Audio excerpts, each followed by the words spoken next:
Presiden FIFA, Gianni Infantino, bahkan menyebut Indonesia sebagai model inspiratif dari transformasi sepak bola di negara berkembang. Sebuah kalimat yang mungkin dulu hanya mimpi, tapi hari ini jadi kenyataan. Kita yang dulu dijadikan bahan olok-olok, sekarang justru jadi contoh. Kita yang dulu dicoret dari daftar FIFA, sekarang diundang ke forum elit. Kita yang dulu tidak punya rumah, sekarang punya pusat pelatihan nasional. Kita yang dulu hanya bicara soal sejarah, sekarang mulai menulis masa depan. Erick Thohir tidak menyombongkan pencapaian ini. Terima kasih FIFA dan Presiden Infantino. Ini bukan hanya untuk PSSI, tapi untuk rakyat Indonesia yang terus percaya bahwa kita bisa bangkit. Dan benar, rakyatlah yang tidak pernah berhenti bermimpi. Supporter yang tetap datang ke stadion meski tim kalah. Anak-anak yang tetap menendang bola meski lapangannya becek. Pelatih lokal yang tetap membina pemain muda meski gajinya kecil. Mereka semua adalah alasan mengapa sepak bola Indonesia masih hidup dan sekarang mulai bangkit. Hari ini, timnas kita bukan hanya tim penuh semangat, tapi juga tim yang punya arah. Kita punya pelatih dengan visi, pemain-pemain diaspora dengan kualitas Eropa, infrastruktur yang mulai dibangun, federasi yang bekerja, dan rakyat yang mendukung. Ronde keempat kualifikasi Piala Dunia akan jadi ujian sesungguhnya. Namun sebelum kita lanjut ke pembahasan terlengkapnya, alangkah baiknya bagi kalian untuk menekan tombol like terlebih dahulu. Dan yang belum subscribe, tolong subscribe channel ini, karena satu like dan satu subscribe dari kalian itu ternyata bisa membantu pemerintah dengan mengurangi satu pengangguran yang berada di Indonesia. Dan kalau sudah, terima kasih. Sekarang, ayo kita gas ke pembahasannya. Kenapa FIFA tiba-tiba memanggil Erick Thohir ke Amerika Serikat? Apa yang terjadi di balik panggilan resmi itu? Dan kenapa PSSI tiba-tiba dapat penghargaan tertinggi dari FIFA? Apa ini tanda bahwa Indonesia sudah diakui dunia? Apakah ini awal dari kebangkitan sepak bola nasional yang selama ini kita tunggu? Bersiaplah, karena yang akan kamu dengar sekarang akan bikin kamu merinding sebagai orang Indonesia. Ini PSSI menerima penghargaan kategori Gold dari FIFA dalam ajang FIFA Forward Awards for Asian Member Associations. Selama bertahun-tahun, kita mencintai sepak bola Indonesia sambil menangis. Bukan karena bangga, tapi karena kecewa, karena prestasi yang tak pernah datang, karena sistem yang terus mengecewakan, karena federasi yang seperti tak peduli pada impian jutaan rakyatnya. Cinta bangsa ini pada sepak bola amatlah dalam, tapi kinerja pengurus PSSI nyaris selalu buram. Dari sang ketua yang memimpin dari kejauhan hingga nama lama yang menjabat sampai karatan, hampir tidak ada terang dalam sepak bola kita. Gelap dan kelam terus saja membayangi tanpa jeda. Sudah pasti tak ada prestasi yang bisa dibanggakan dalam ekosistem yang syarat kekerasan dan kepalsuan.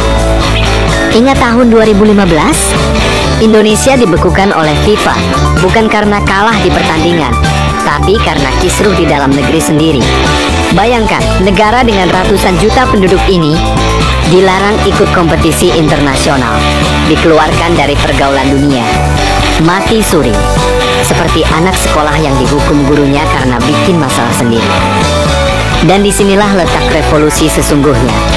Erick Thohir memperjuangkan pembangunan National Training Center (NTC) di ibu kota Nusantara, bukan di Jakarta, tapi di IKN, simbol bahwa masa depan sepak bola Indonesia tidak hanya dibicarakan, tapi benar-benar dibangun. Proyek ini bukan proyek kecil, butuh dana besar, izin dari pemerintah, dukungan dari FIFA, dan tentu saja kepercayaan dari masyarakat. Banyak yang bilang, paling juga cuma rencana, tapi kali ini rencana itu berubah jadi kenyataan. Perlahan hasil kerja keras itu mulai kelihatan. Timnas Indonesia tampil konsisten. Kita lolos ke Piala Asia. Kita tembus babak ketiga kualifikasi Piala Dunia 2026. Untuk pertama kalinya dalam sejarah, media asing mulai melirik. The Guardian menulis tentang perubahan sepak bola di Asia Tenggara dan menyebut Indonesia sebagai kekuatan yang sedang bangkit. SPN memuji langkah PSSI membuka jalur bagi pemain diaspora. Al Jazeera menyebut Indonesia sebagai contoh negara yang mulai serius membangun sepak bola dari akar. Lalu, kabar mengejutkan datang.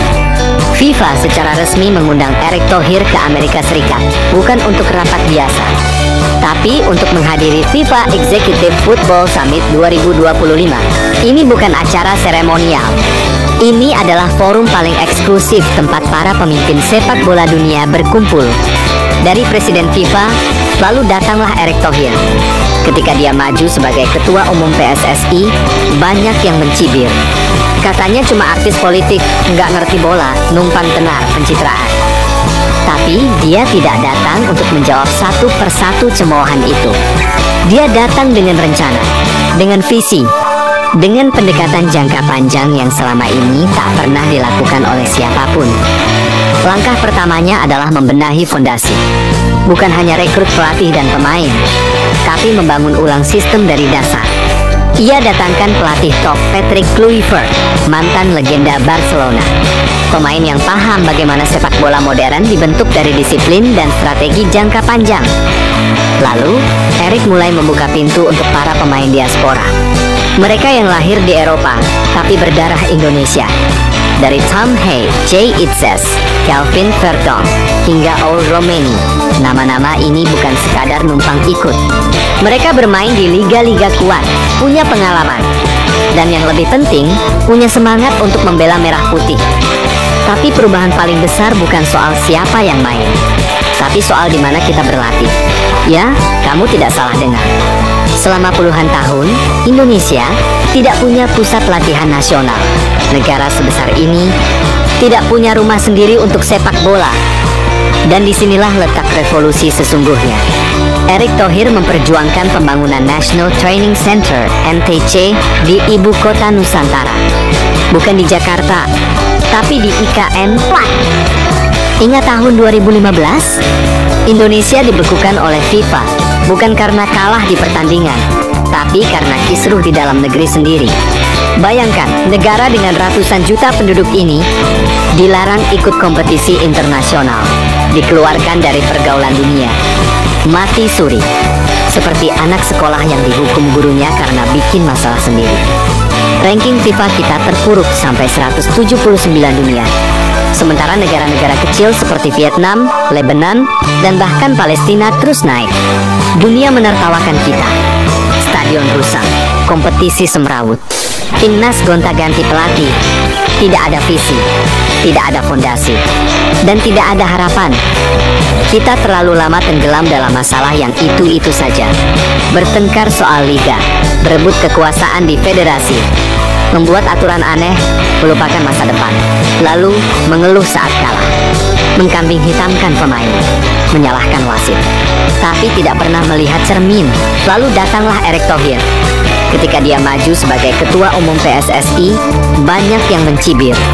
Katanya cuma artis politik, nggak ngerti bola, numpang tenar pencitraan. Tapi dia tidak datang untuk menjawab satu persatu cemoohan itu. Dia datang dengan rencana, dengan visi, dengan pendekatan jangka panjang yang selama ini tak pernah dilakukan oleh siapapun. Langkah pertamanya adalah membenahi fondasi.